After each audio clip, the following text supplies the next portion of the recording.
Okay, so the class is being recorded. This is A230A, and this is me, Sam Abdel Jalila. Abdel Jalil.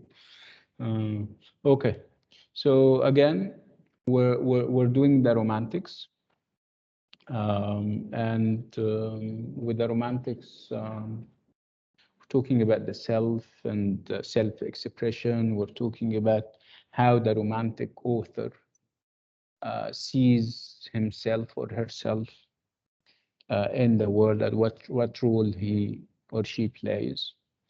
And so far, we have taken a poet, Wordsworth, as a representation of the romantic poetic experience. And we have taken a writer or a novelist when we did Frankenstein by Mary Shelley as a representation of a different genre, but still romantic.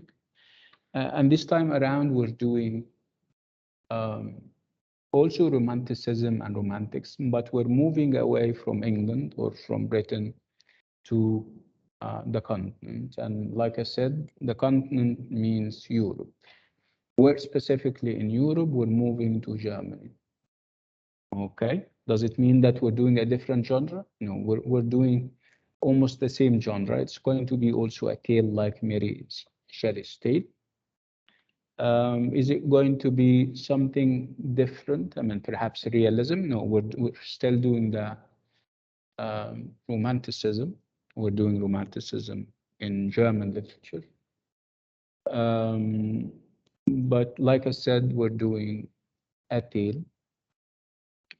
Uh, Again, the genre is, in terms of framework, we have a tale or a novella like we had with Mary Shelley, but the focus is different in Mary, not totally different, because Mary Shelley's tale was also has this measure of the fantastic to it, where you're creating a human being out of matter or mass.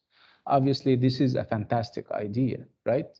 We're talking about horror and the creature, if you still remember it or him, at one point he has to kill people because he couldn't put up with their insolence and with their hatred.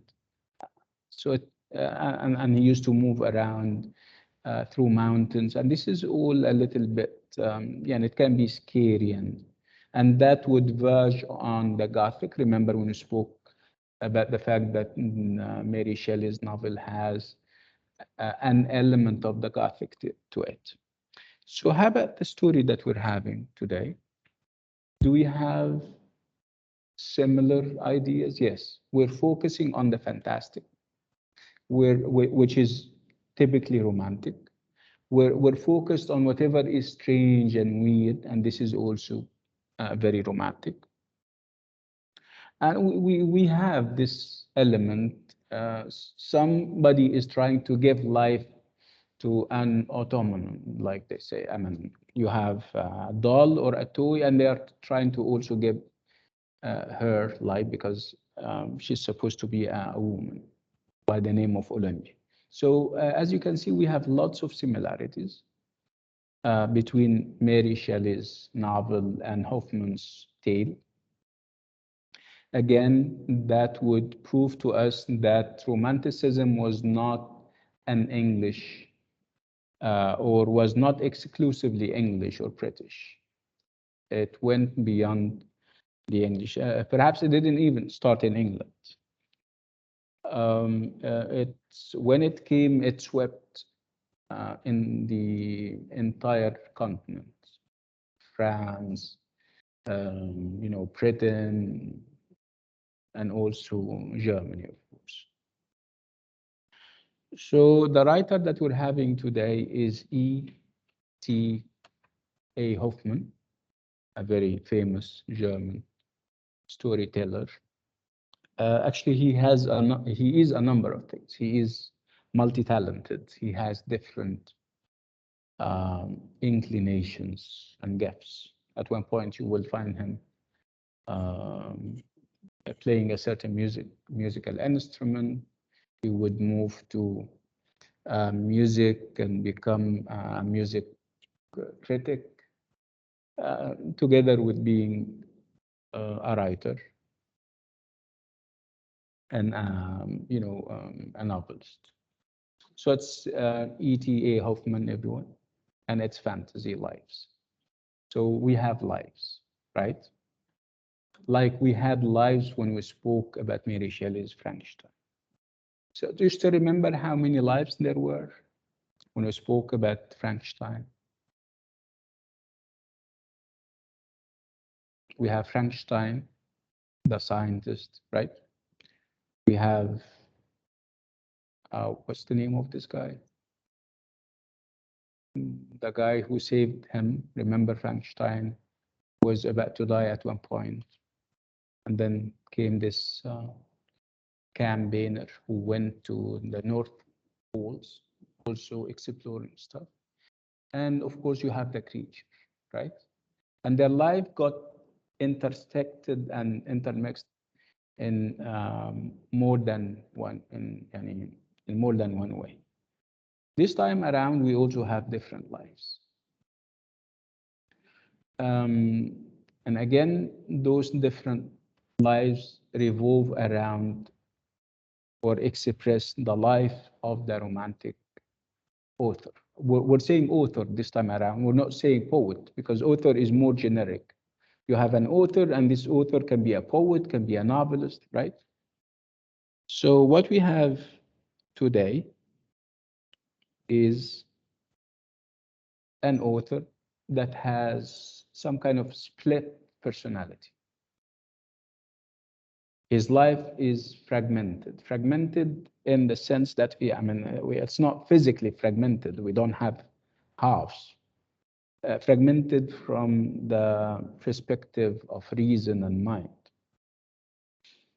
You will have a realistic aspect to the character or to the character of the author, and you will have also idealistic and fantastic sides to it. If we talk about fantasy and the fantastic, we would talk about phantoms, we would talk about supernatural things that you wouldn't believe in normal circumstances.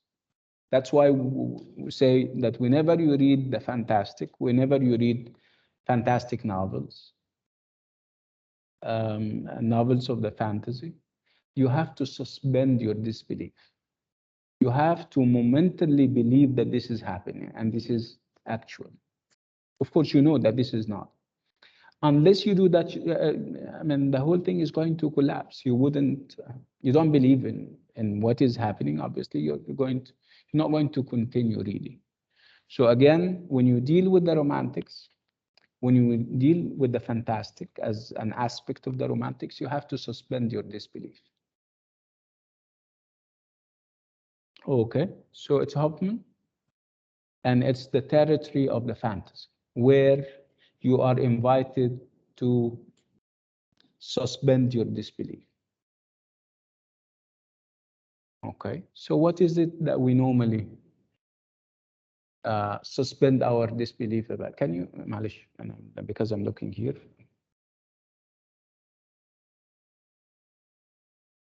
So you suspend your disbelief if you see something unreal happening in front of your eyes, right?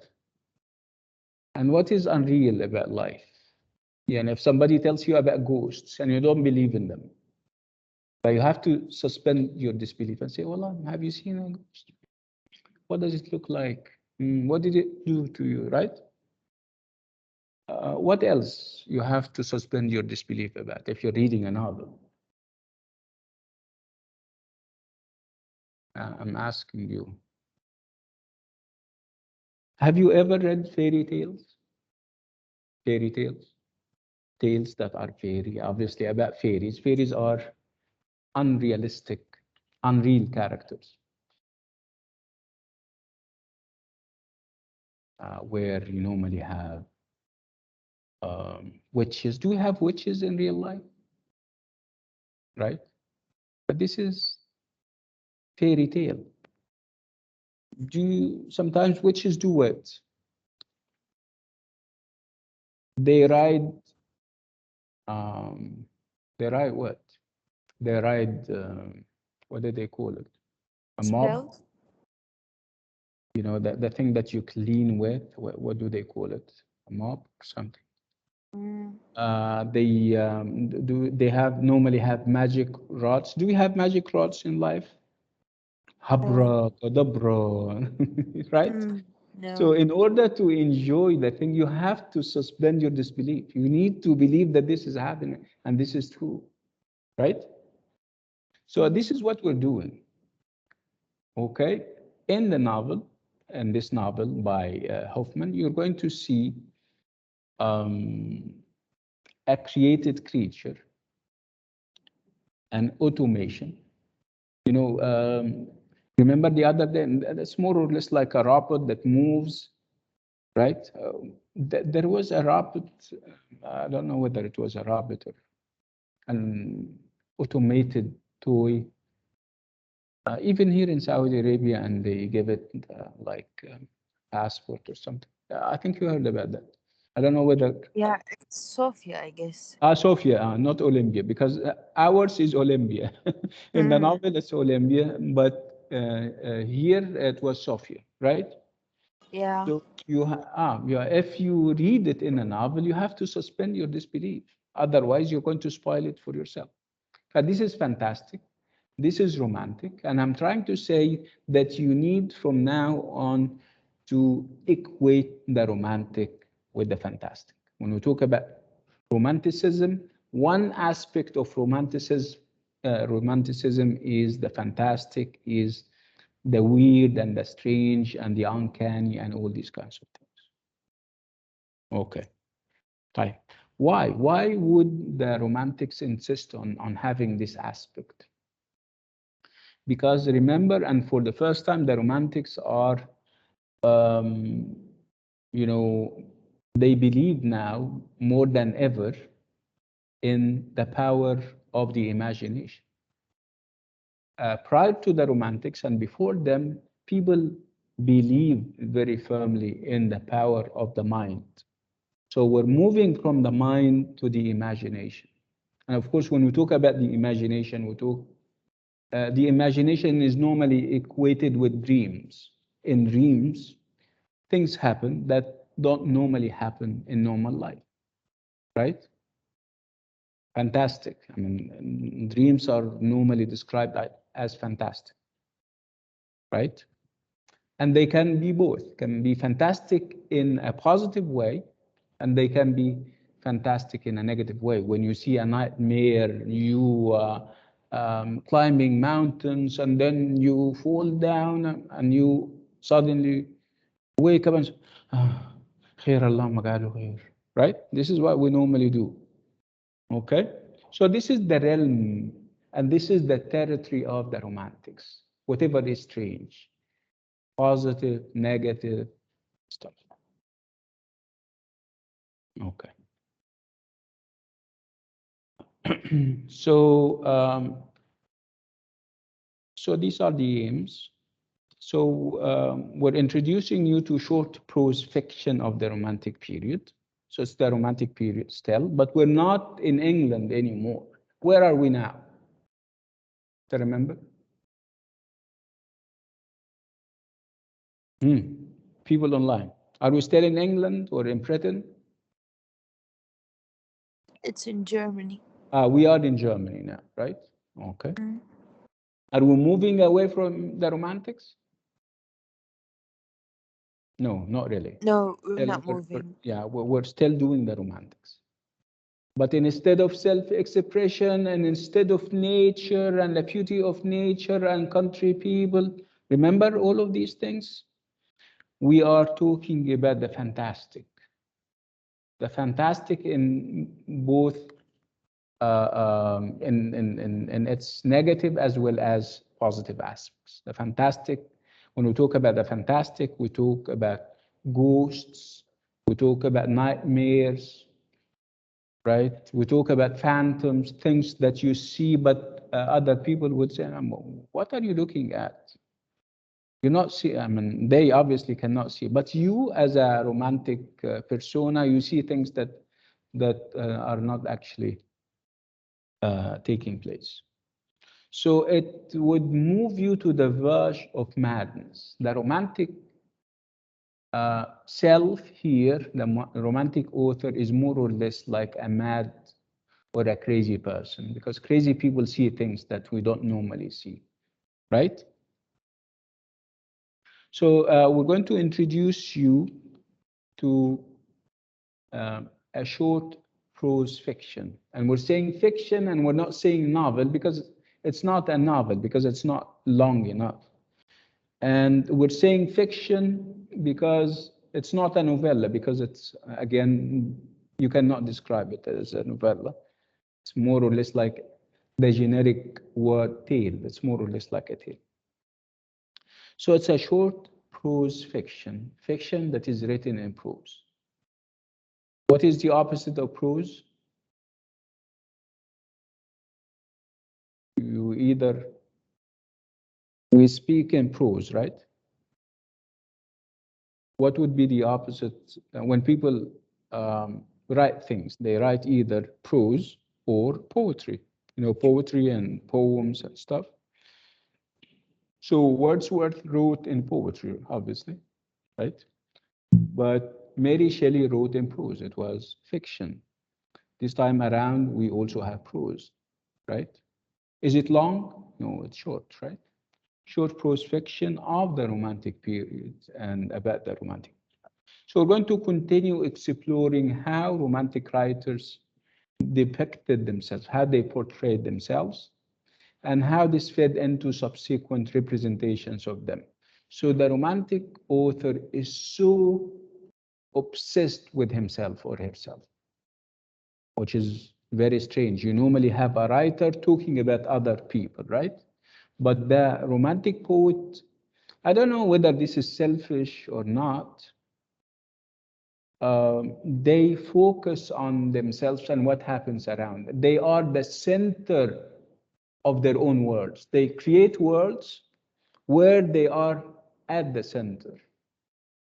They are the center of their own universes, if you like. Again, so we expect representations of the romantic self. So what is so characteristic about the romantic self from our previous experiences, whether with Mary Shelley or Wordsworth? You have this split personality. The author doesn't know what course of action to take, to stay in the city or go to the countryside. Remember Wordsworth and what used to happen with them? And if I go to the countryside, would I be accepted and acknowledged or not? So you have this hesitation, this feeling of foreignness and being an outsider, not belonging, living in solitude, in loneliness. Okay, these are ideas that we're going to also meet in this short fiction. We're going to have, like I said, different representations of the split and the fragmented self of the romantic author. We're going to continue the discussion of the dark side of the romantic imagination. Remember, spoke about imagination. Imagination can give you very beautiful images, and it can also give you dark images, right? So associated with extremes of madness and delusion, madness. You, at one point, you see the romantic author is mad. What he is representing seems to be mad. This is not normal. This is not normal life. And also delusion. When I describe somebody as self-delusional, if somebody is self-delusional, he has um, very big and very high opinions of himself.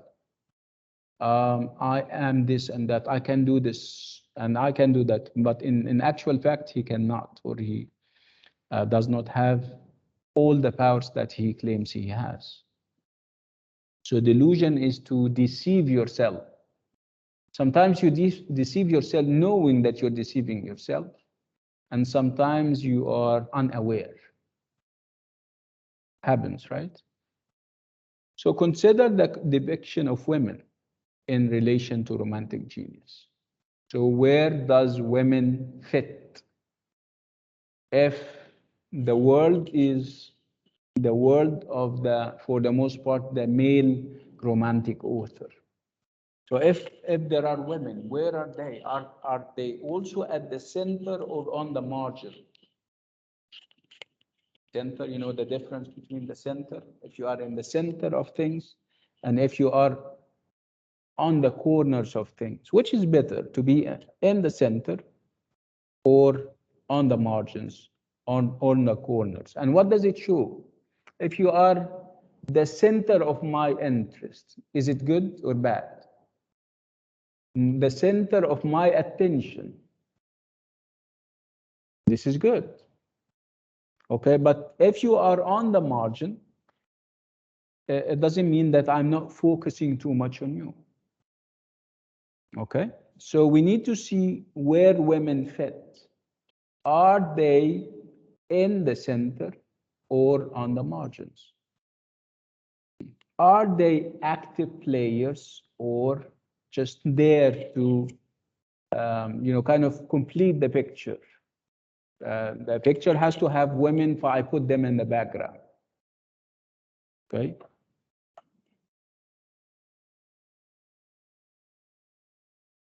Okay.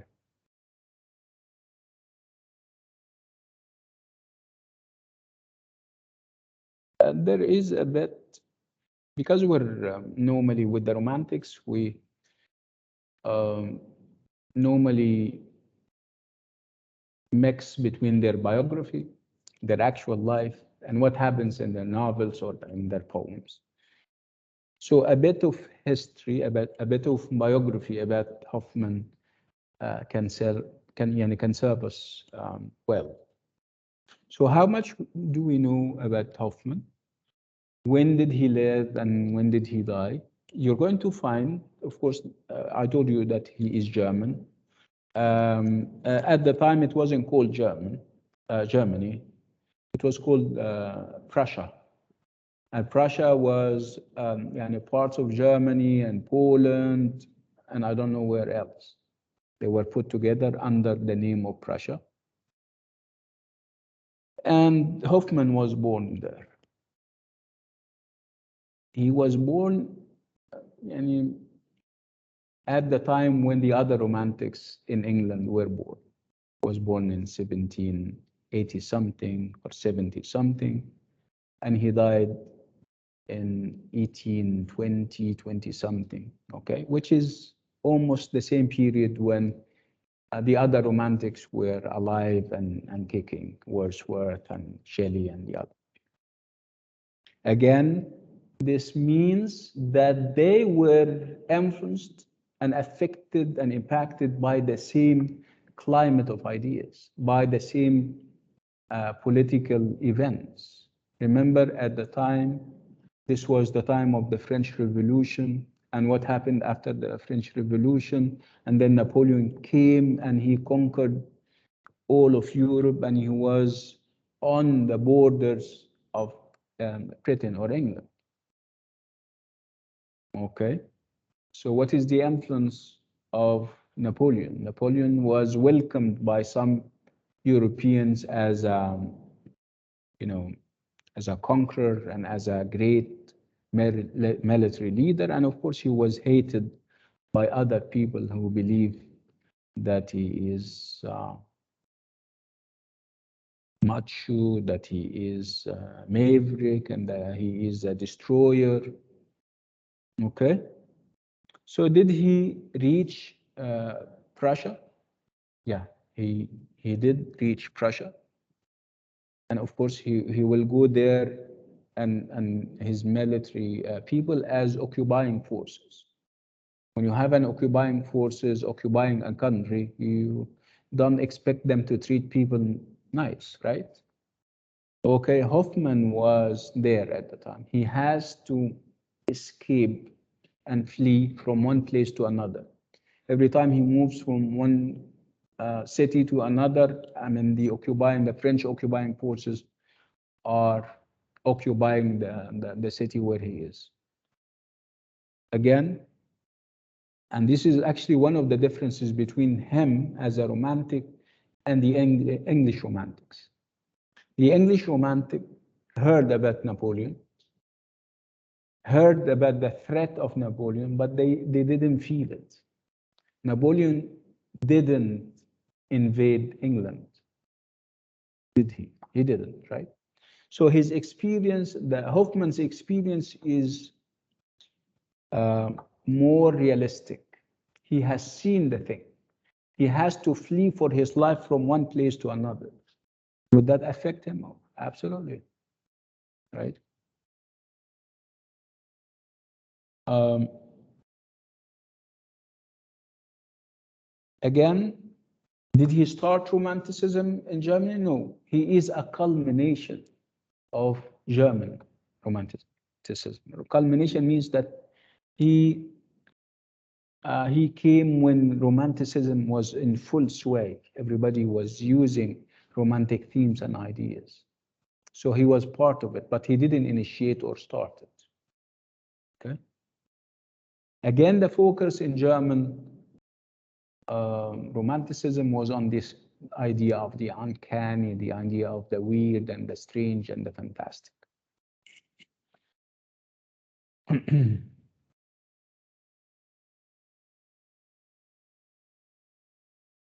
uh, what is interesting, perhaps, about Hoffman was the fact that when he came,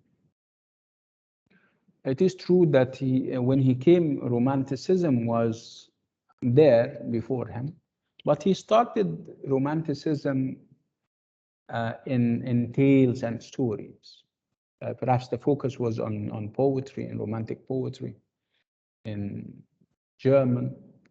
But with him, he started fantastic and romantic tales of whatever is occult, whatever is strange. And of course, he wrote in German. And his work was translated into French. And it took the English-speaking world some time to realize his worth, and then he started to be translated. So he wasn't there for a big period of time for the English, whether and by the English I mean the English-speaking world, and by that I mean, of course, the English and the Americans. He was not translated until later. But when he was translated, lots of people started to appreciate his work. And he started to have this influence and impact on English and American writers. And they started to write the way he writes. If you're familiar with Walter Scott, a very famous British writer, he started to write using the techniques of Hoffman. If you're familiar with the American writer Nathaniel Hawthorne, he started also to use Hoffman's style. If we talk about Edgar Allan Poe, a very famous detective and fantastic writer, he was also influenced by Hoffman. Again, what is interesting about Hoffman is that he was translated into different languages, European languages. And he was such an influence on lots of people. His work was adapted to operas, people wrote symphonies inspired by those tales. People would use his tales and they would adapt them and change them to suit their own culture and purpose. He was all over the place. Again, one of the interesting things about him is that he is always there in his tales. He makes sure that he is there as a character, as the editor of the tales. He normally doesn't kind of hide himself in his work. And again, it's if you ask why he's doing that, obviously he's doing it perhaps subconsciously because he is a romantic poet, a romantic author.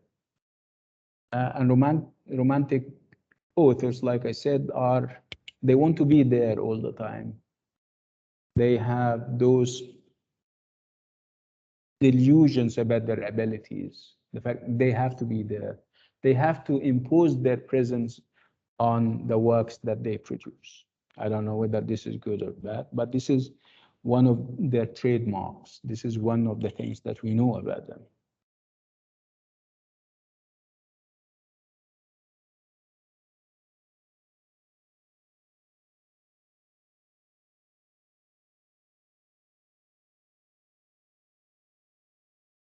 Again, his tales are all, for the most part, fantastic.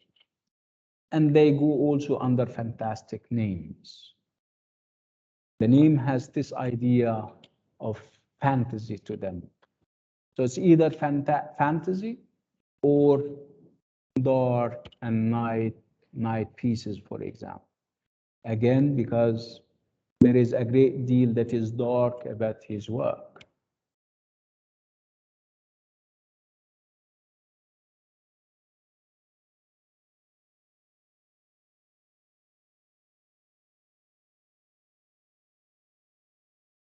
Okay, so what is the Sandman is all about? The Sandman.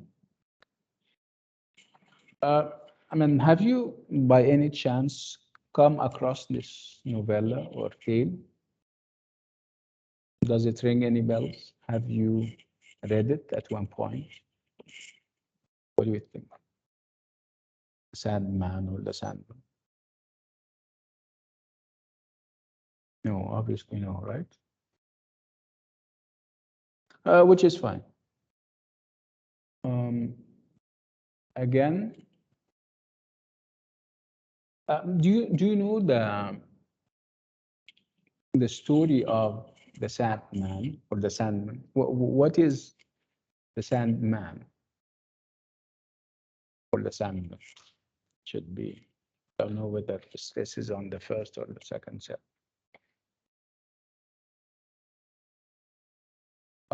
Just to remember, I don't know whether this applies to you, but back in the day, um, European culture, and also I think we had that in our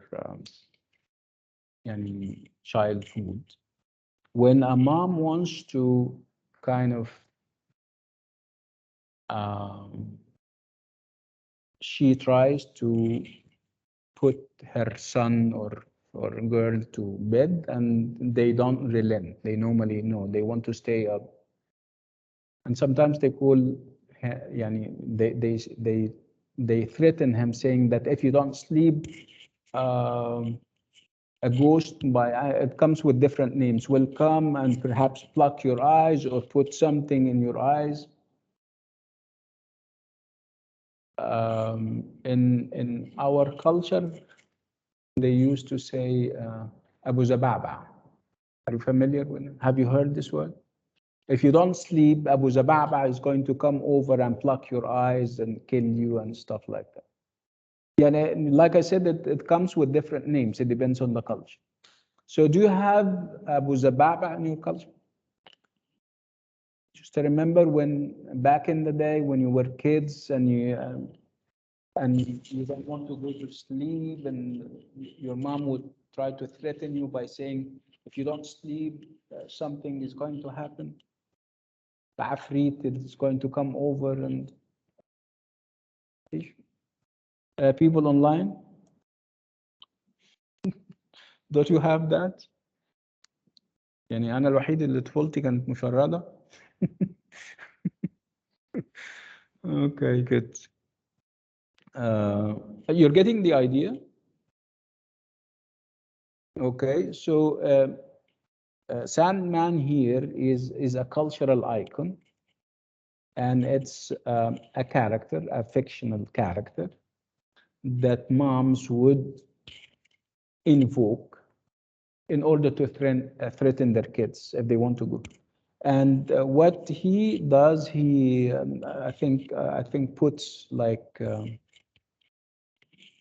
what, dust or soil or I don't know what into people's eyes.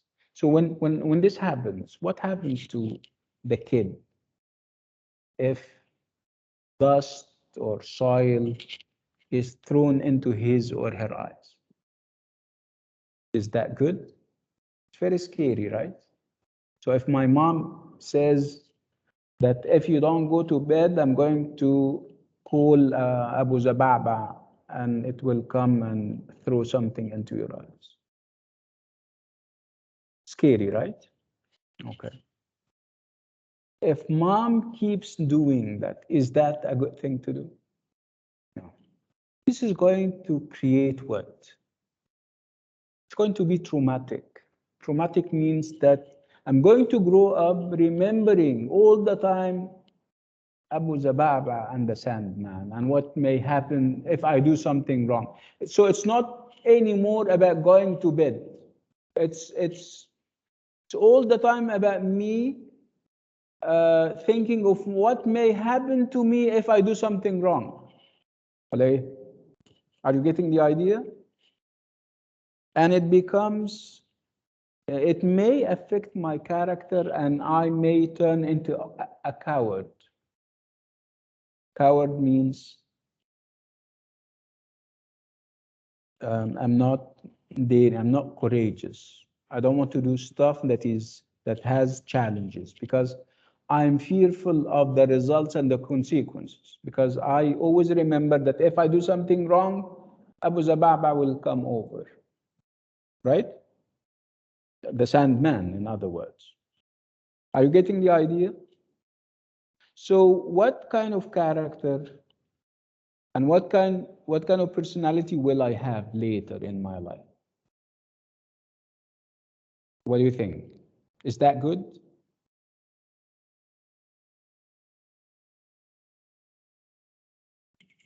What we're trying to say is that stuff that we do or our family or families do, especially if it is negative, it impacts us for the rest of our lives, especially if it's bad. I'm sure you have heard of criminals and serial killers. They do stuff in their adulthood when they are old. And when we try to analyze why they did that, we find out that they have miserable childhoods, that they had traumas in their lives. They were not treated well. They were perhaps mocked. That they grew up hating society and trying to stay away from people. They don't want to mix with people because they think that if they mix with people, people are going to mock them or beat them or throw dust into their eyes, right? This is what is happening here. One of the characters by the name of Nathaniel is having this. The whole story is around this. The character of Nathaniel, who has delusions about his abilities. He believes that he is something, that he is a poet like no other poet, but at the same time he has fears and concerns because of something that happened to him when he was a child. He remembers very well when his mom and dad wanted to scare him so that he doesn't do something wrong. They would say that the Sandman is going to come over and throw something into your eyes. This is one of his bad experiences. The second experience is that his father was more or less like a scientist, and he used to have a lab in his house, a lab or a room where they have chemical equipment and stuff. And he used to have a friend by the name of Coppola, and they used to sit for hours together in the room, obviously experimenting with something. And at what point, as you may expect, the lab is going to explode and his father is going to die. And because he was eavesdropping on them, he was overhearing them. He used to go beside the door in order to, he doesn't know what they are doing. And as a child, he's very curious. Okay? But somehow, he believes that he is responsible for the death of his father. What do you think of this? Do you think this is going to affect him later when he grows up? Absolutely. Right? So we're talking about things that happen in our childhood, and if our parents are not careful enough, they are going to dog us and follow us for the rest of our lives. Right? And this is what the whole story is about. We have Nathaniel, who is very poetic, very talented when it comes to poetry. But somehow he has fears and concerns that go back to his childhood. Again, we're talking about a split personality, which is typical of the romantic author, like we said. Okay, so three romantic writers. So who are the three romantic writers that we're talking about? We're talking about three characters, actually two characters and a fictionalized narrator. Two characters who write letters, and, and when we read the letters, we get to know what is happening. Does it remind us of anything, of anybody, of any? Remember in Frankenstein, it was also epistolary. Epistolary means that much of the narrative was through letters and correspondence, right? Here too, the story or the tale starts with three letters, three different letters. A letter written by Nathaniel, the main character, a letter written by Clara replying to Nathaniel, and more or less like a narrative, I wouldn't call it a letter, written by the fictionalized narrator who happens to be Hoffmann, because like I told you, Hoffmann, like any romantic author, wants to be there. He is always there in his work. Okay, and they pretty much sum up the whole story. If you read the letters very thoroughly and very carefully, you can get to know all about what may happen in the story, the themes that we have, the kind of characters that we have. And this is what I invite you to do. I would like you, we're going to read the three letters together, and I would like you to give me an assessment of the three characters, by whom the letters were written.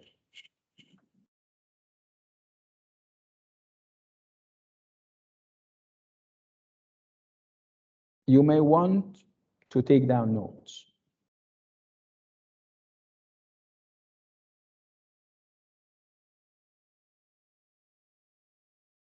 Read. We have extract 1, extract 2, and extract 3. We'll take them one at a time. Let's start with extract 1. And you have it in front of your eyes if you don't have the book handy. I would like you to read it and perhaps take down notes. The first one is by Nathaniel. Ella, go ahead. Guys online, if you don't have the book handy, you can read from my screen. Okay, when you finish this part, tell me so that I can move to the rest of extract 1 and so on. Yalla, go ahead.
I would like you to focus on whatever you think is romantic about it.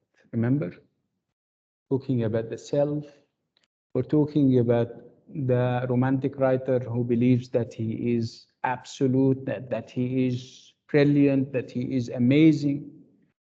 Focus on the dark side of things, whether there are phantoms and ghosts and delusions. Okay? Focus on the idea of the I. Focus on whatever is strange.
Hmm.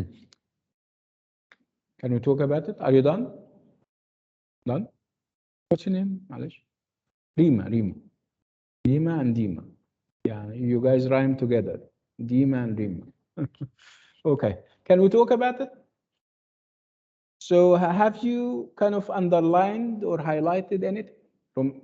Remember, this is romantic, and by now you know what romanticism stands for. You know ideals and their ideas. Okay, yeah, let's talk about it, everyone. There is obviously nothing wrong with saying what you would like to say. I mean, nothing is wrong. I mean, yeah, you need to come up with ideas. Yalla. Any interesting thoughts that you would like to share with me?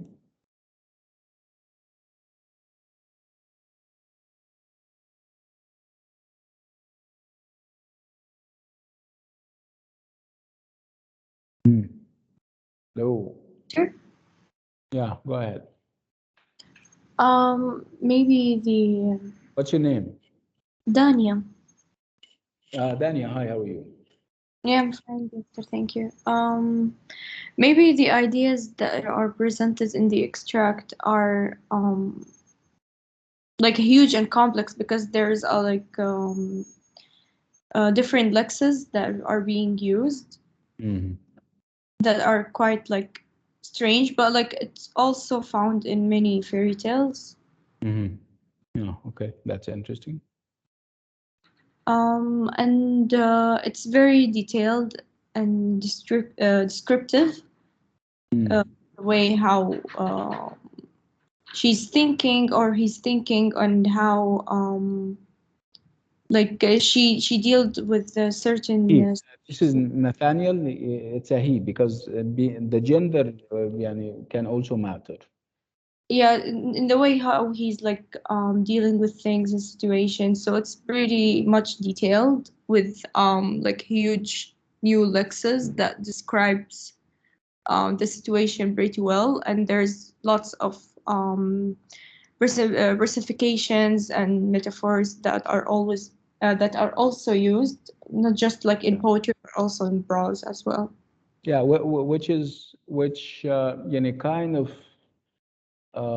reinforce our impression about him as, like I said, when I started, I said he is a poet, right? Yes. So he like he proves that even in prose when he's like writing. Yeah. Okay. Fine.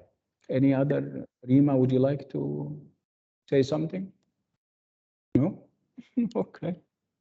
Fine. What is so romantic about this part?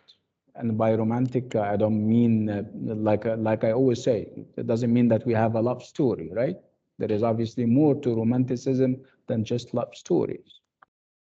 Look at the diction. Diction means the words that this guy is using.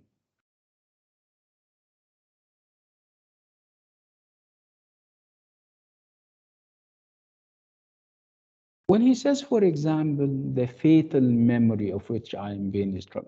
Remember, there is with the Romantics, there is this focus on memory. If you still remember Wordsworth and what memory does to him, and obviously memory with Wordsworth is about sweet sensations, but memory here, as he is describing it, is fatal. So do we know about this memory yet? No. But obviously, there is a memory. Remember, we're talking about a guy who is at university. So his memory would be about when? About his boyhood when he was a child, right? Because he's only 20 something, right? So if you're 20 and 20 something, so obviously your memory would be of your childhood and stuff. So obviously something wrong happened, right? Again, it's very romantic that we're talking about memory, right? And there is a great deal of I, which is typical of romantic, uh, you know, romantic works. It's all about the I.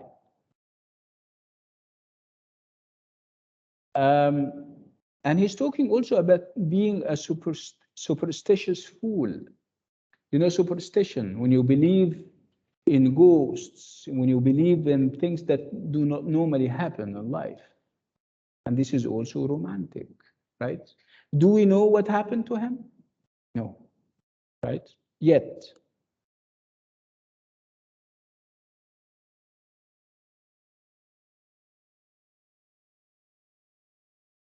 Something appalling has entered my life. Do we know what this appalling thing that entered his life?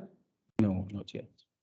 But we have dark forebodings of a hideous, menacing fate are looming over me. Dark forebodings. He's expecting something bad to happen to him. Dark. This is typically romantic, right? Menacing, threatening, like the shadows of black clouds. This is all romantic, right? There is no sunlight, obviously, it's all dark. For me to tell you what has befallen me.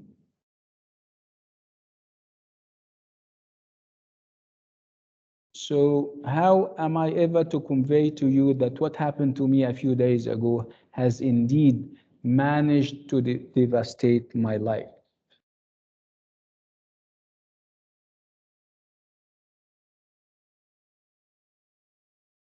Okay.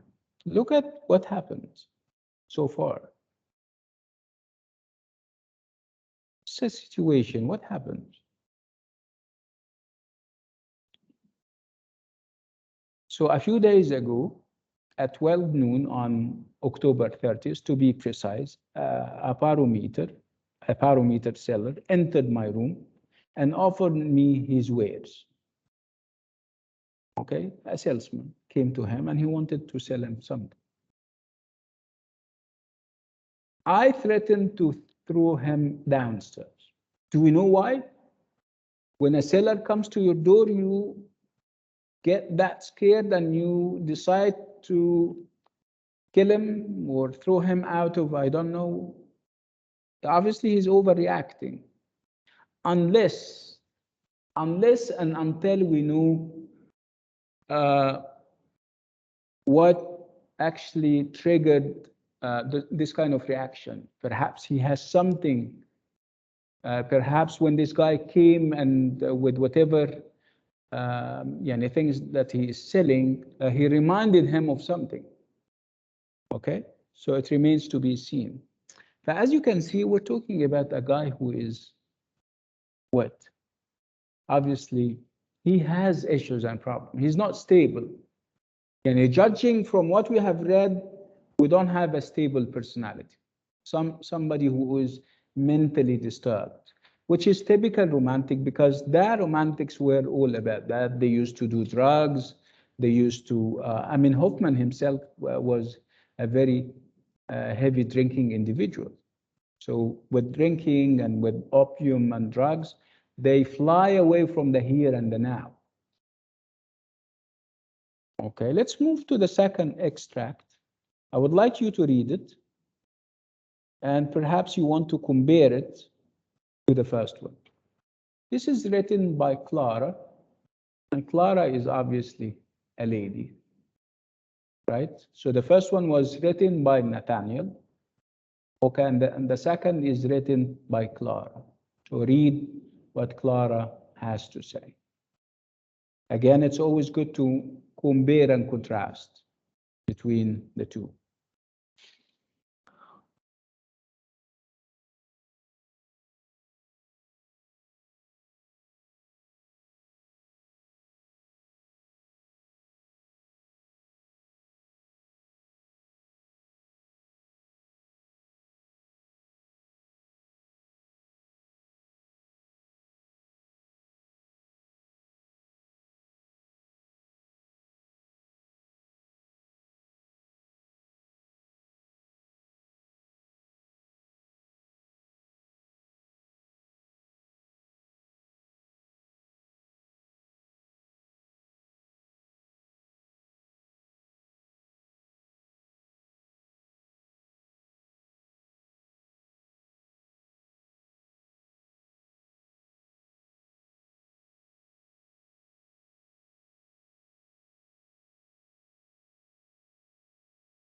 Hold on. What do you think? If you compare Nathaniel's letter to Clara's, which of them is more balanced? Which of them is realistic, relaxed, making sense, logical? Hmm. What do you think? Clara's or Nathaniel's? Nathaniel's? What do you think, Adim? Is, are you sure?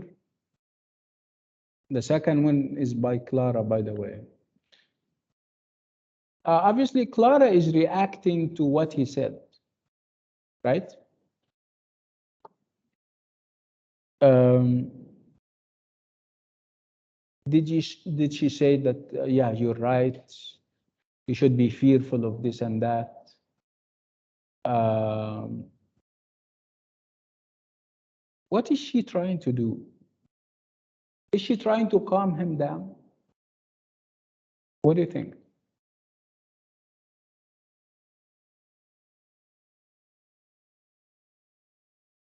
Mm. Yeah, she's trying to calm him down. She's trying to say, yeah, the phantoms and the very strange thoughts that you may have, yeah, are part of our nature as human beings. And if we kind of, if we follow them, if we believe in them, obviously they are going to influence us. please forget them, forget these things because they don't happen. And she said something that as readers we don't know about until this moment. The idea that the barometer has a name. His name is Copulus. And Copulus, the barometer seller, reminds Nathaniel of another guy by a similar name in the past. When we read the story, we get to know that the other guy, by the name I think of Coppola, is, remember when I told you about his father and his companion or friend? His father's companion or friend was called Coppola, and he was the one who used to threaten him, say, if you don't go away, I'm going to kind of throw dust into your eyes or call the Sandman for you. So it's obviously a bad memory. So when the seller came, he reminded him of this old guy, and he got very angry. And that's why he threatened, if you don't leave now, I'm going to kill you. See? But she's telling him, why are you linking the two people together? She is more rational. She is more reasoned, right? But he is not. Okay? She said that it pains me to see you this way. I'm so hurtful. I feel hurt. And if I don't feel pain and hurt, I could have laughed at what you said. I would have thought that you are joking, but I feel pain. I feel pain and I suffer for you. Okay?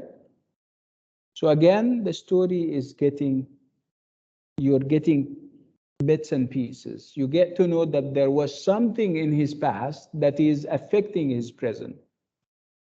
Right? Let's read the third one and see what it is all about. This part is about the fictionalized narrator or narrator, and people normally mix him with Hoffmann himself.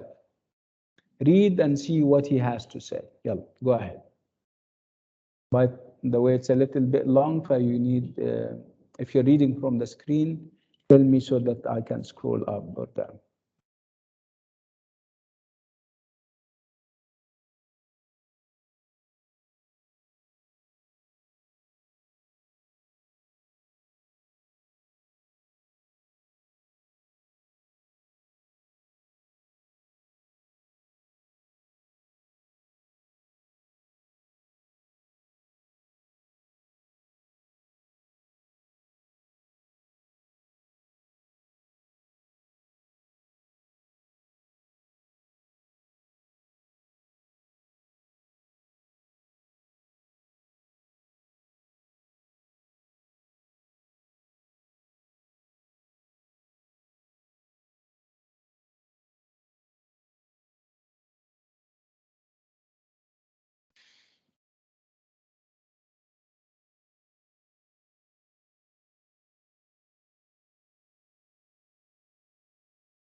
What do you think of this one?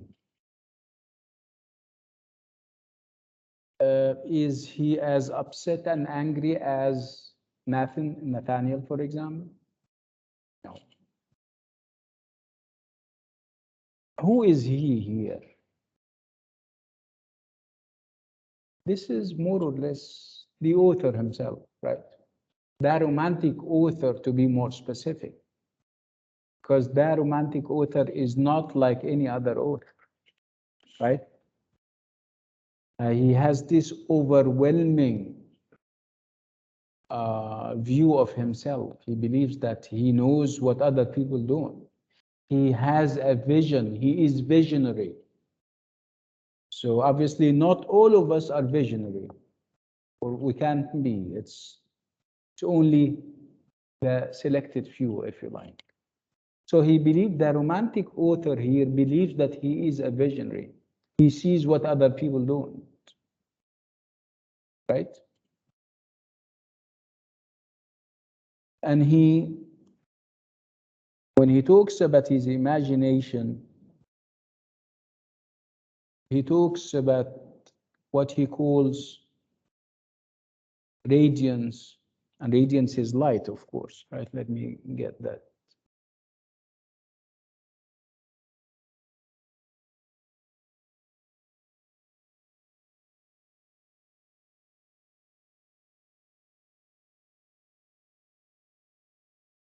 Yes. So unable to find words that seem to reflect anything of this prismatic radiance of my inner vision. Radiance means something that is enlightening, something that is educating.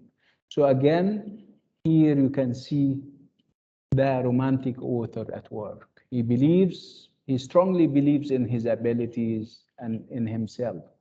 He has a vision. At one point, we spoke about the romantic author or poet as a prophet, as an unacknowledged legislator of the world, like one of the poets put it. So again, you have this self-absorption, the fact that the romantic author is so obsessed with his abilities and his visions and what he can do to the rest of the world.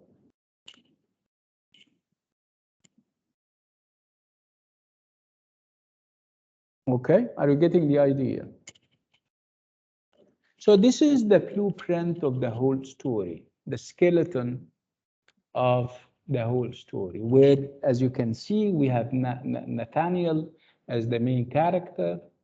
He is unofficially engaged to Clara. And we have the narrator, the one who narrates the story, the fictionalized narrator, who happens to be Hoffmann himself. Again, what is the core of the story? The story is all about Nathaniel, the one of the so many personas of the poet, one of the fragments. Then obviously the romantic author has so many fragments, and you have to put them together in order to come up with a complete individual. So Nathaniel would represent the fantastic part. لما نتجمع احيانا بين الولدين ما نعرف مصدر، ما بنعرف مين السبب. كانوا المشاركه السلوكيه بينهم اثنين فيهم عنف. هل اولاد انت رماز ابنك شاهد عم يساوي تصرف عم Okay. So this is the fantastic aspect in any romantic author. So Nathaniel is bringing that to the core, or to the fore. Right? The language that he uses when he speaks about forebodings and he speaks about darkness and feeling lonely, the idea of memory, right? But this is all romantic. And then you have Clara, who is counterbalancing, obviously. She is the voice of reason in the short story, in this novel or short story. And then we come again to the author who also believes very strongly in his abilities. The other half, who has a vision, who is above everybody else.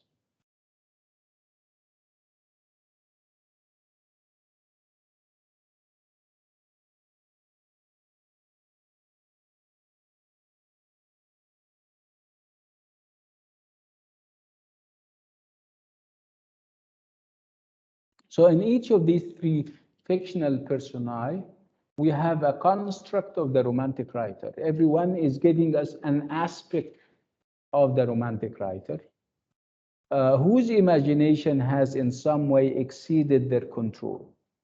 So again, we're talking about overwhelming imagination, uncontrollable, unbridled, like they say. So Nathaniel is vainly struggling to escape from the imagined threat posed by the barometer seller. Clara's inclination to turn the story into a joke is thwarted by her anxiety about what she imagines as Nathaniel's deep perturbation of spirits and state of mind, imagination stuff. And the author, or the persona of the author, with more than a hint of irony, declares the prismatic radiance. Radiance has to do with the imagination, of his own imagination, to be beyond his power as a writer to convey. So as you can see, it all comes up to the idea that the writer, the poet in poetry, and the writer the romantic writer in general, can do no more than capture the strangeness of reality. Okay? He can capture the strangeness of reality like the dim reflection in a dull mirror. So the ability to capture reality and explain it is beyond the romantic author. Yani, as hard as he tries, or however hard he tries, he cannot capture this reality.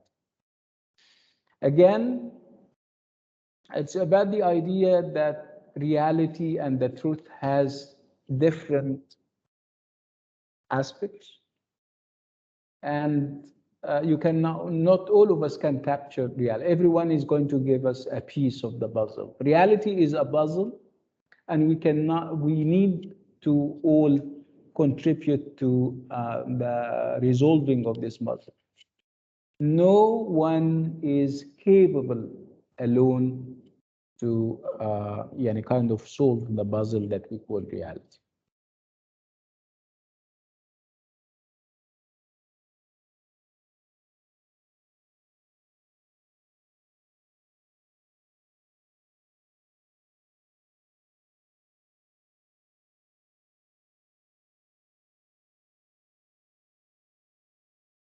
So ways of seeing, and when we talk about seeing, we talk about eyes.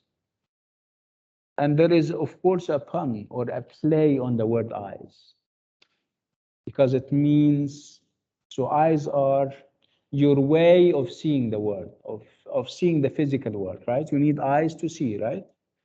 And also you have eyes, which means I plus I plus I, right? So with the romantic author, they get together.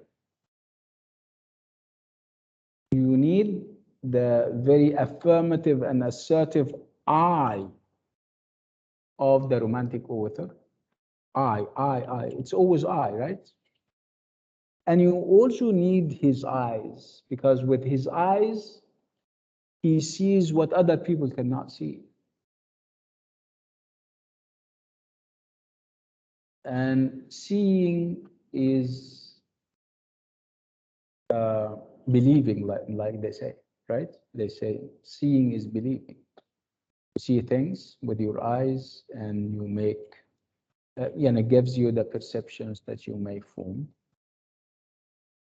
Again, we have different eyes. I, Anna, right? Clara, Nathaniel, and the author himself. And obviously we have different visions, different interpretations of the word. And we have the eyes themselves that give us access to the physical world. So what happens if those eyes do not exist?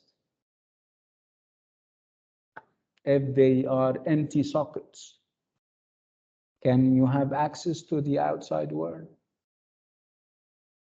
No, it's difficult, right? So seeing is believing according to the Romantics.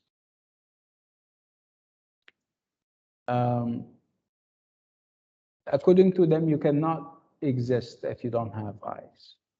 That's why we will, much later in the tale, you will have Olympia, like I told you. Olympia is the automaton or the robot or this toy that they are giving life to. And of course, it has eyes.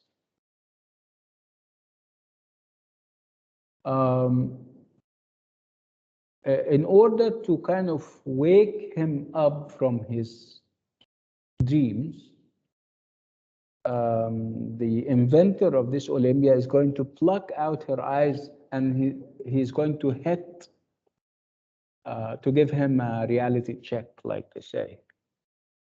He's going to hit him with those eyes. So once you pluck the eyes of Olympia, it means that Olympia is no more, does not exist. See?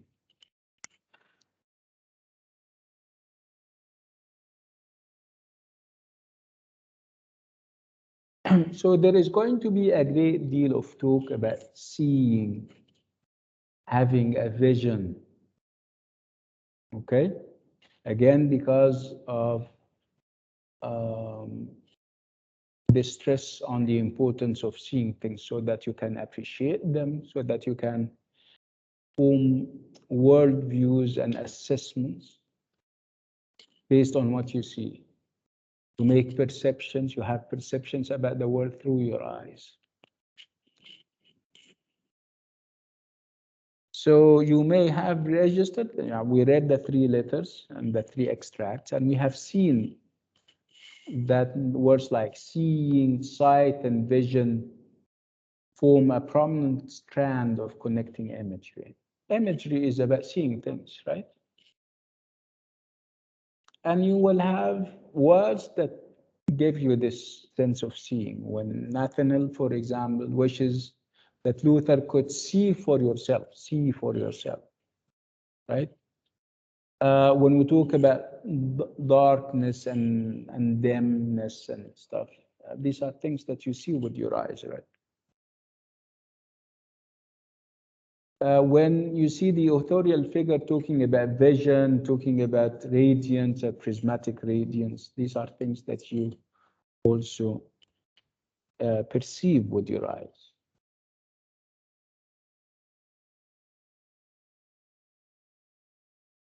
So there is this stress that there is more than one way of seeing, and that the romantic artist may be equipped with a special and privileged way of seeing.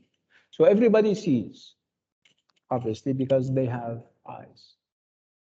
But the romantic author has the added privilege and advantage of a vision. If you can, people know all the time talk about the difference between seeing things and having a vision, right? And they normally elevate the vision and say, if you have a vision, it's better than having, eyes and full stop. A vision is more, I mean, the Arabic translation is also very apt and very significant. For vision, you have 2 translations. You have ru'ya and you have basira, right? And the 2 of them, the 2 meanings are very highly elevated, are very good, right? So obviously, sometimes you have a blind person, but you say that he has a vision. It is true that he cannot see, but he has a vision. And people normally say that having a vision is better than having eyes, right? Because we talk about vision, we talk about wisdom, right? We talk about the ability to see things that other people cannot see, very wise. So this is happening. So the privilege of having a vision is exclusive to the romantic author here. It's not for everybody. Obviously, it's not given to Nathaniel or even Clara, the rational Clara. It's exclusive and limited to the authorial figure here, who represents the author himself. And we agreed that the author himself, Hoffmann, is a romantic author, right? Again, there is a great deal of focus on seeing, on the importance of seeing. Remember when we spoke about the boy when he was a child, and they used, so of all the other human organs or your body organs, when they threaten you when you are young, they don't talk about your hands or your head or your ears. They talk about your eyes.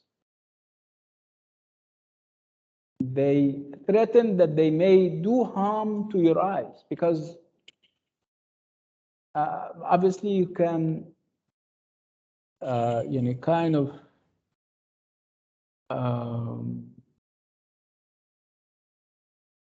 you can bear or stand the pain in your ears or on your nose.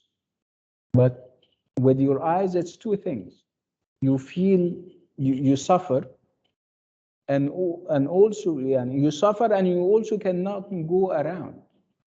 So it's a double suffering with your eyes. Okay? If they do something with your ears, that's your nose, I'm sorry, it's one suffering, right? With your ears, your teeth, but with your eyes, it's two things. You cannot go around and you also feel pain, right? But like I said, there is this focus on the importance of the eyes. That's why when people threaten other people, it's the eyes that are normally the focus of this threatening because of how important the eyes are. Because with your eyes, you have access to the world. Hence the importance of what Nathaniel is thinking about. He can never stop thinking about what used to happen to him when they used to threaten him with this sand going into his eyes.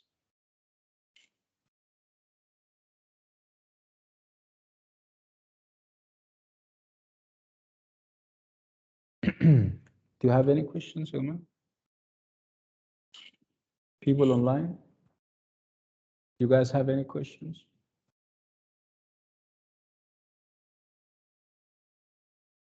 No questions? Okay.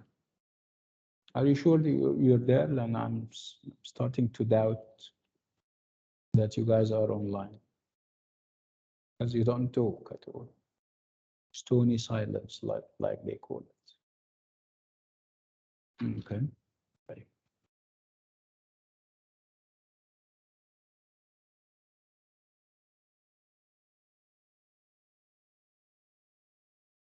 Again, and when we talk about eyes, we talk about how people see reality. It is true. I mean, your starting point to see reality and see things would be your eyes, perception. And then you see things, and then they go, whatever you have seen goes to your mind, and you start to think about things, right? So when you take decisions, let's assume that somebody is telling you, you want to buy a car. Okay, so you want to buy a car. Are you going to receive calls listening to what the owner say about the car? Would that be enough? In order to make a judgment, in order to finally decide to buy the car, do you hear testimonials about the car from afar over the phone? Would that be realistic? You have to do No. it. You have to go to the car agency, look at the car, right? And then after you look at the car, you come up with a decision as whether you're going to buy it or not. So your starting point is what? Your eyes, right? Okay, hence the importance of eyes. Again, our eyes are different, okay? So I'll go to look at the car, and I'm going to take Lujain, and I'm going to take Dima with me, and we may differ, okay? So we see the things perhaps in a similar way, but Dima may say, no, I don't like it. Lujain would say, yes, I like it, right? So you have different ways of seeing reality, right?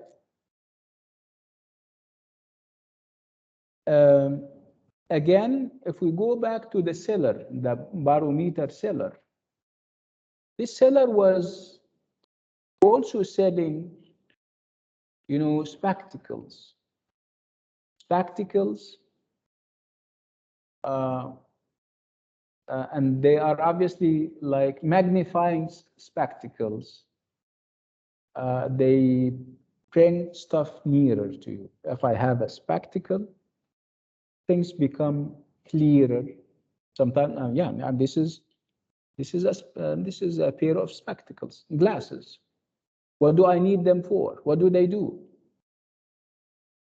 Yeah, they make it make it clearer. I mean, I can read with them, right? So again, if I don't have one, or if I don't have a pair of glasses, and you have a pair of glasses, and this one has.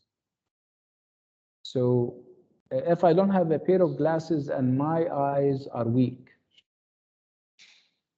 would I see things the correct way? So somebody has an advantage that I don't have. He has spectacles and he can see with them, but I don't have spectacles.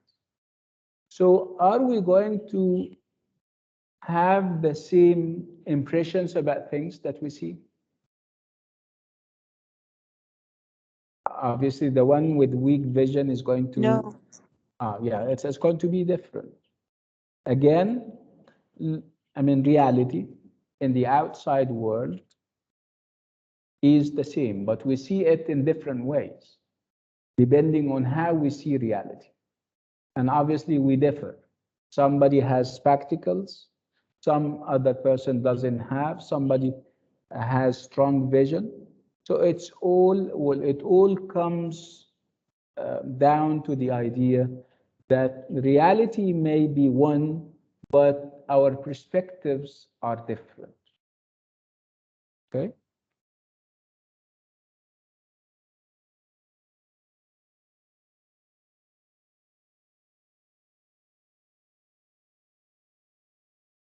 Okay, so these ways of seeing then can be understood as metaphors for different romantic ways of perceiving reality. So we perceive reality differently. Sometimes the images are distorted. Distorted means spoiled.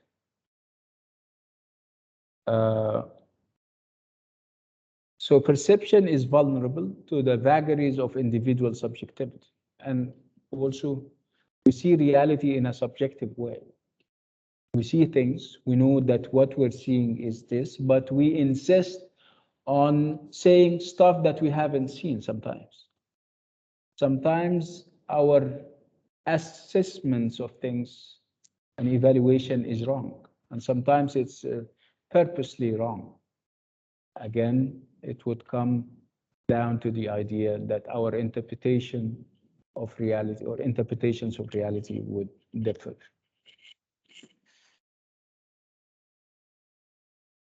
Again, the romantic author, as given in the Sandman, is showing us that reality, you cannot capture reality in a very accurate way. Sometimes reality is obscure and inaccessible and even fatal.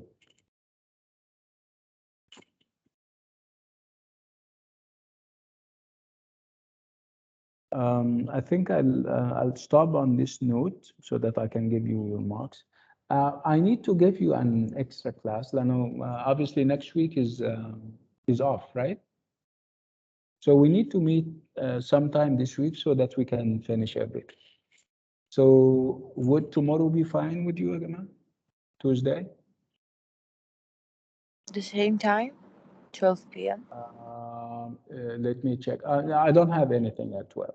Yes, tomorrow, Tuesday, I don't Doctor, have. can we make it on Wednesday because tomorrow we have a TMA? How to, you have a TM. Wednesday in the same time, I have another lecture. Can't we have it early? I mean, like, I think 12 is early. What time do you have your TMA? What's your name, Malish? Samah, 6 at 6. طيب يا سماح احنا we're not staying long, I promise you. We're going to stay for an hour. How about that? Okay, doctor. Okay, no problem. So it's going to be 12 p.m. until 1 p.m. I promise. I'll keep it short and sweet. طيب, let me share the grades of, is it 5 that I promised you? I said 5, right? Okay, so I don't want this to get recorded. I'll stop the recording. Dr. Quiz 4 and 5.